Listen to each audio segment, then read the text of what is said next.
Estimados irmãos e irmãs, bom dia. Vamos a mais um evangelho nessa 14ª semana do tempo comum. O Senhor esteja convosco. Ele está no meio de nós. Proclamação do evangelho de Jesus Cristo segundo Mateus. Glória a vós, Senhor. Naquele tempo, Jesus chamou os 12 discípulos e deu-lhes poder para expulsarem os espíritos maus e para curarem todo tipo de doença e enfermidade. Esses são os nomes dos 12 apóstolos. Primeiro, Simão, chamado Pedro, e André, seu irmão, Tiago, filho de Zebedeu, e seu irmão João, Filipe e Bartolomeu, Tomé e Mateus, o cobrador de impostos, Tiago, filho de Alfeu, e Tadeu, Simão, o zelota, e Judas Iscariotes, que foi o traidor de Jesus.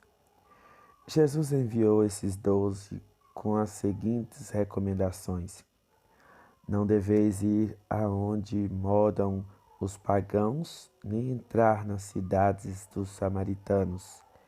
Ide antes as ovelhas perdidas da casa de Israel.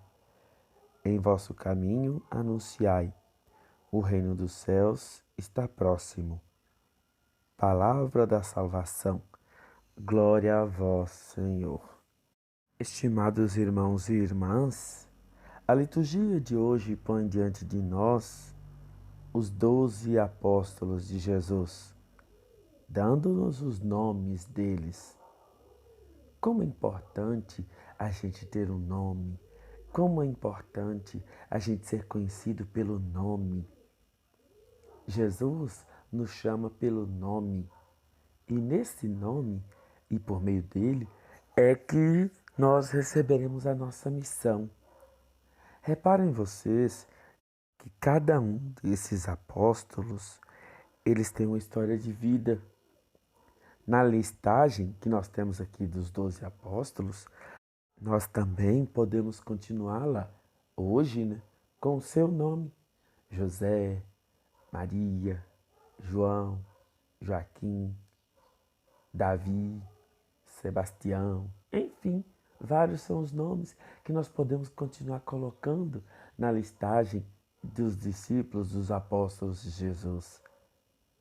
Mas reparem também que cada um deles, com sua história de vida, tinha sua imperfeição. Inclusive o último, Judas Iscariotes, aquele que traiu Jesus. Para dizer que nós também somos possíveis disso.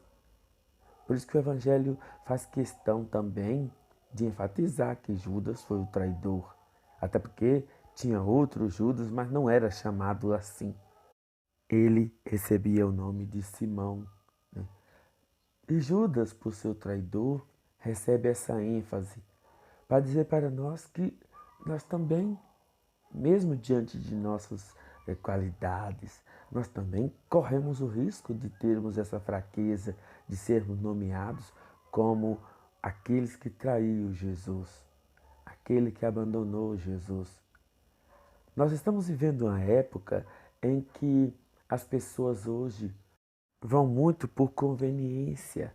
Ainda ontem eu estava na fila lá na cidade, resolvendo alguma coisa aqui para a paróquia, e uma senhora comentava que nós estávamos falando do Covid e ela dizia que ela mudou de igreja porque o pastor não foi lá orar pela vizinha dela que estava com Covid e acabou morrendo. E se o pastor fosse, ela talvez seria curada. E aí ela falou: por conta disso eu também mudei, não quero mais saber dessa igreja não. Então a gente fica pensando: nossa, as pessoas seguem Jesus por conveniência. As pessoas não têm fé em Jesus. As pessoas querem onde elas se sentem bem, onde o outro faz o que elas querem. E ela não preocupou se o pastor também iria ficar doente, ou se o pastor tem alguém na casa dele que poderia também ficar doente. Ela queria que o pastor fosse lá rezar por ela. Ao que a outra moça e eu que estávamos conversando, uai, ele poderia rezar da casa dele também. Não, A obrigação dele era ter ido. A obrigação dele. Vocês veem? Então, ser apóstolo hoje é difícil. A gente tem que ter bem claro a nossa missão para a gente poder realizá-la. Jesus disse: Não deveis ir aonde moram os pagãos, nem entrar nas cidades dos samaritanos, e diante as ovelhas perdidas da casa de Israel.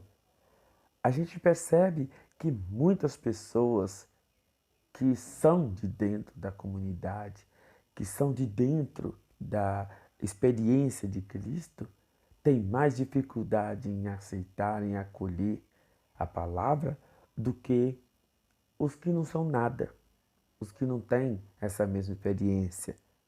Anunciar que o reino de Deus já chegou para as pessoas que já têm uma mente formada e talvez já tenham até seus preconceitos, se torna algo até penoso, difícil, porque não querem mais acolher a palavra de Deus.